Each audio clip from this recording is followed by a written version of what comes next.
just like to take the opportunity to welcome you again, once again to our distance education orientation. I'm so glad that some of you could make it today to put faces to names so that you've got contact with your course directors and with people like me and the STAR leads. For those of you streaming from home, I hope that I get the chance to meet you soon.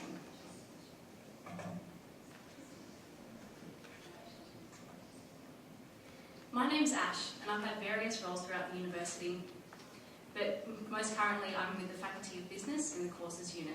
I'm a Course Administrative Officer. I have been a student at the university, so just like you, I've felt the anxiety, I've felt the nerves, I've felt the worry, but I've also felt the drive. I felt the passion behind study, and I felt the need for study. I've studied distance education in an undergraduate program and in a postgraduate program. But what I'm really here today is to tell you about what course administrative officers can do for you, explain some CSU-specific terminology, and also answer some generic questions that usually come up with the course administrative officers. Or if you have any questions today, please feel free to raise your hand or just say Ash, and I'll be quite happy to answer those questions for you. If you're a little bit nervous and you want to talk to me outside, that's fine as well. There'll be ample opportunity throughout the day to have that discussion with me. I'm just one of 7 course administrative officers, and we're based in Bathurst, in Wagga, and in Albury-Wodonga. But of course, with distance education students, it doesn't really matter where we are, as long as we're there. The course administrative officers work very closely and support the 4 lovely course directors over here. The majority of the course administrative officers work closely with more than one course director. So we do have a broad range of courses under our belt and a broad range of students under our belt. So quite a lot of different cohorts there and a lot of different postgraduate and undergraduate programs. Course administrative officers are responsible for assisting students in things such as enrolment, so what subjects to enrol into, when those subjects are going to be available, how we can help you plan out your enrolment, so how many subjects to do in each session so that you can maximise your potential and finish the degree in the time frame that you want to do. We're also able to provide you advice such as course transfers, so if you're finding that your course probably isn't what you want to do, but you really enjoyed the one subject that you got a taster for management or you got a taster for IT, then you would come and talk to us and see if there's a possibility to transfer into that course or to explore some options of doing some more subjects in that area to see if it's a possibility to later on change to that degree. We're also able to help you in applying for credit. Some of you might know that as RPL or Recognised Prior Learning. So if you've done some TAFE study and you're looking at getting some credits for that, then talk to your course administrative officer to see if that's a possibility. We also know the CSU regulations and rules like the back of our hand. So if you're not sure about something, then contact us so that we can make sure you're doing things within the scope of the university codes of conduct so that you don't get penalised later on. Your course administrative officer is course specific, so depending on what course you're doing, we will probably be talking to one of the following people, and they are. We've got Kathleen and Gay, and these 2 lovely ladies reside on the Albury-Wodonga campus. We've got Lyndall and Kerry, and they reside on the Bathurst campus. There's Kim and David, and they reside on the Wagga campus. And finally there's me. Note the hair colour change. So I will be residing on the Albury-Wodonga campus this year. So each of us, the 7 of us, will support the 4 course directors. And they are Dr. Calvin Wang, and Calvin oversees courses in the fields of management, in HR, and in marketing. And then there's Maria Farrell, who oversees postgraduate programs only in the fields of commerce, business, human resources, business administration. We've got Dr. Diane McGrath, who oversees courses in accounting, business studies, dispute resolution and finance. And Jason Howarth, who oversees courses in IT and computing. through some of the common CSU-specific terminology that you might hear and that might confuse you. So firstly, the session codes. We get a lot of questions about what session should I be enrolling into. I don't understand what session to enrol into, and it's basically because of the numbers. There's 6 numbers there, and I agree it can be quite tricky not knowing what session they are until somebody actually explains it to you. So the first 4 numbers are actually just the year, 2013. The last 2 numbers is the term ID. So there's 30, 60 and 90. They're not going to change, or not likely in the next 6 years anyway. The 30 session corresponds to session 1, and that's the one that we're just about to start in a few short weeks. And that one starts on the 4th of March. It will run until mid-June. Session 2 starts about 3 weeks after that, in early to mid-July, and that runs until the end of October. For session 3, it may be possible for some of you to study over session 3, although it's not normally a compulsory session for undergraduate students. But session 3, if you were able to do some subject over that session, could see you potentially finish the course in a little bit less of a time frame.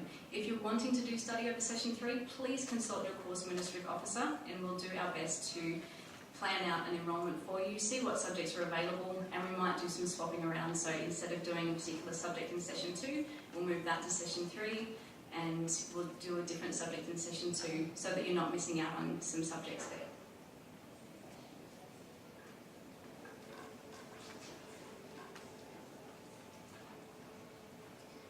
So your enrolment. You're responsible for your enrolment. I don't mean to sound harsh. In each session, you should be enrolling in a maximum of 2 subjects per session. That is the normal standard distance education load. If you were able to do more than 2 subjects per session, or if work permitted it, if your timing permitted that, it is possible to study more than 2 subjects per session, but you must consult your course administrative officer to gain permission from your course director in order to do so. And you will need to do this for every session that you plan on enrolling in more than 2 subjects per session. If you don't study in a session, you will need to apply for leave.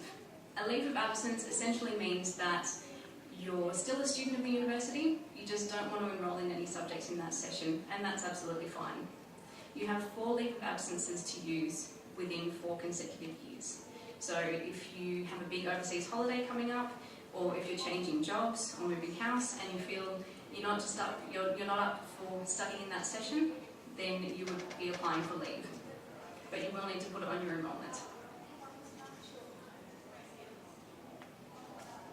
As it says in the last point here, some postgraduate courses have 3 compulsory sessions per year. For most undergraduate courses, it is just the 2 compulsory sessions, session 1 and session 2. You don't need to apply for session 3, you don't need to apply for leave in session 3 if session 3 is not compulsory for your course.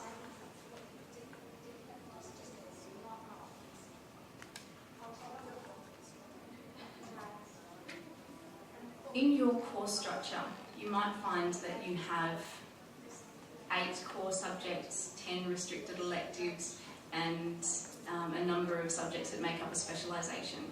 And I'd just like to go through what each of those actually means. So core subjects are compulsory for your course. You absolutely have to do them, unfortunately for some subjects. But in order to graduate, you must complete all of your core subjects, as well as the other subjects in the enrolment structure. The specialisations are groups of subjects that are in one area or one field of study. So some of you I've been speaking to are going to be doing HR. So you would be doing your specialisation subjects in the HR field. Some of you would be doing management. Some of you might be doing finance. For the IT students here, majors are essentially just specialisations with a different word. It's still a major in a specialised field of study.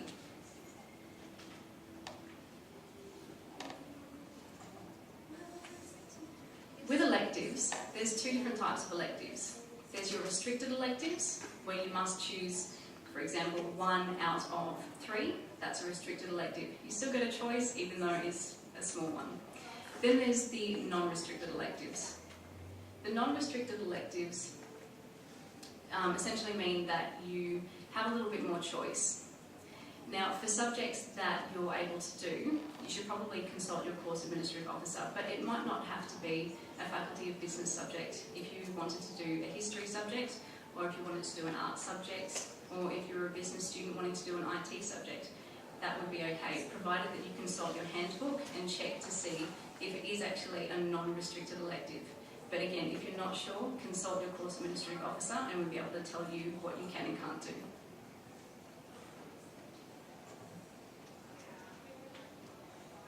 So again, with the handbooks, you should follow the handbook for the year that you started in your course. So you'll be following the 2013 handbook unless otherwise told by your course administrative officer. The 2013 handbook has been designed for you, and that was the course that you have signed up for.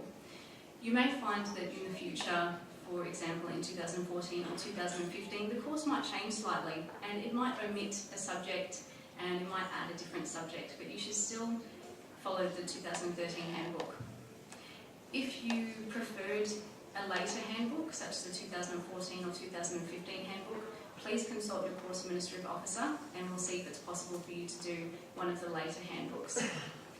What I found very beneficial when I was studying is to print out the handbook when I first started, stick it on a wall somewhere, get a big texter. At the end of each session you get to go and cross off the subjects that you've just completed.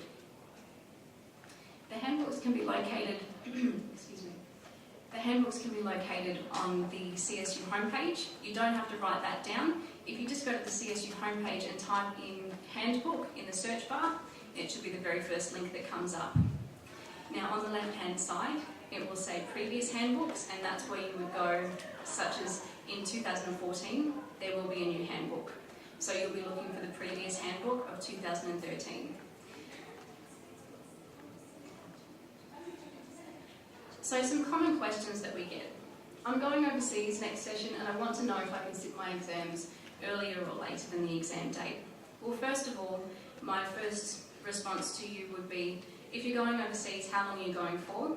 Do you still think that you can commit the amount of time needed to do subjects in that session? If you're going for more than 2 months and you're not going to be able to log onto a computer, not going to be able to do assignments, then it's probably a time to take leave. If you were able to, if it was just a work trip or if it was a 1-week trip overseas and you were still able to dedicate the time to study in that session, then you would be able to continue in those subjects.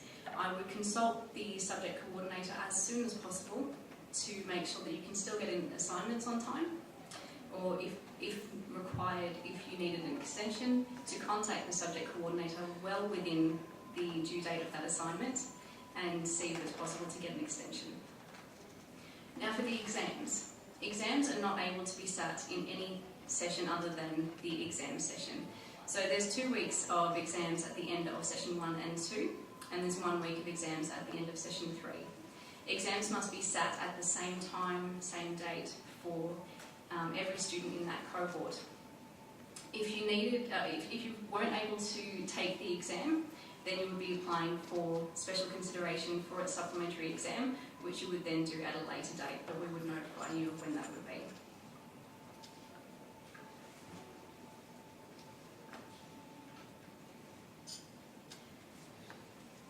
Now, how you're able to help us. As I mentioned before, I'm just one of 7 course administrative officers and there's 4 course directors. But there's a range of courses available at CSU, and we do look after that range of courses. We also look after a large number of students. So how you're able to help us. In every communication with your course administrative officer or your course director, please include your name or your student number. You have no idea how many times I get phone calls saying, "Hi, it's Ben," and I'll go, "Hi Ben, what's your surname? What's your student ID number?" It can be very difficult finding students without their student ID number, specifically if you've had a name change recently. Also, 1 email or 1 voicemail will suffice. We will get back to you as soon as we are able to.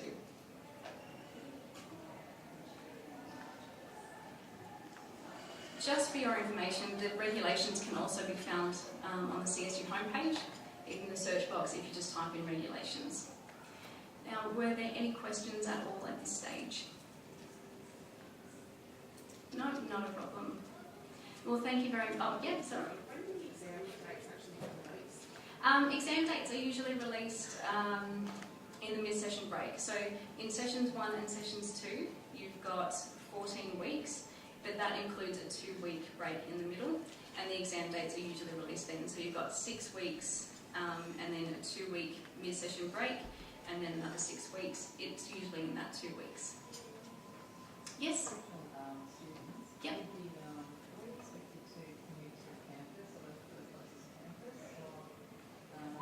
For exams?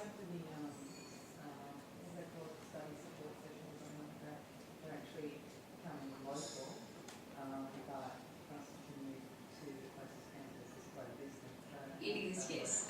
Exams can be sat, sorry? Yeah, exams are normally sat within 120 kilometres of your home location. We do have a number of exam centres in Sydney. I think my last count was about 8. So there should be one close to you that is easy to get to. When we send you your official communication about the exams, there will be instructions on how to get to the venue as well and where exactly that is.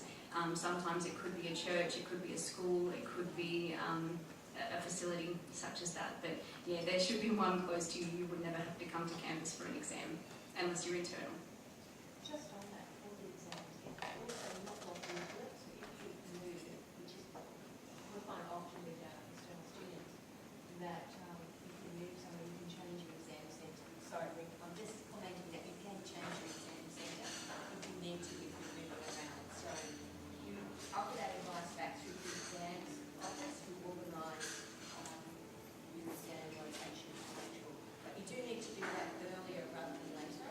There are restrictions on how to roll out because they have to locate somewhere else, organising vigilators, make sure your exam's going to be able to be delivered there in a secure way. So if you know that's happening, once you know that's happening, try and get that information across as early as possible.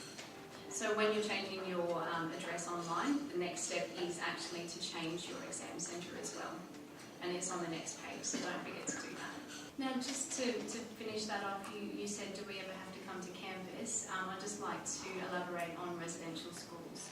So some subjects you might find will have a residential school, and they do require you to come on campus. However, the residential school may not be compulsory. It may be an optional residential school. In the circumstances where you're not sure if you should attend or not, I would be consulting the subject coordinator if it's an optional residential school for 2, 3, 4 days in one of the regional campuses. And they are usually held in Bathurst or Wagga for the business students. Were there any other questions? Yeah. Subjects in, say, session 1, session 2, session 3, for the following year, are they normally offered in the same sessions? Normally, yes. Yeah. 90% of the time, it will reflect the year before, but there are some changes. So, if you're not sure, consult a course administrative officer and we'll help you out. Any other questions at all? That's okay, there will be more time to ask me questions later on in the day. Thank you everyone so much for your attention. For the people streaming live at home or watching this recording, I look forward to conversing with you soon. I look forward to communicating with you. And for the students that are here today, thank you for your coming, and I really hope that you enjoy your time at CSU.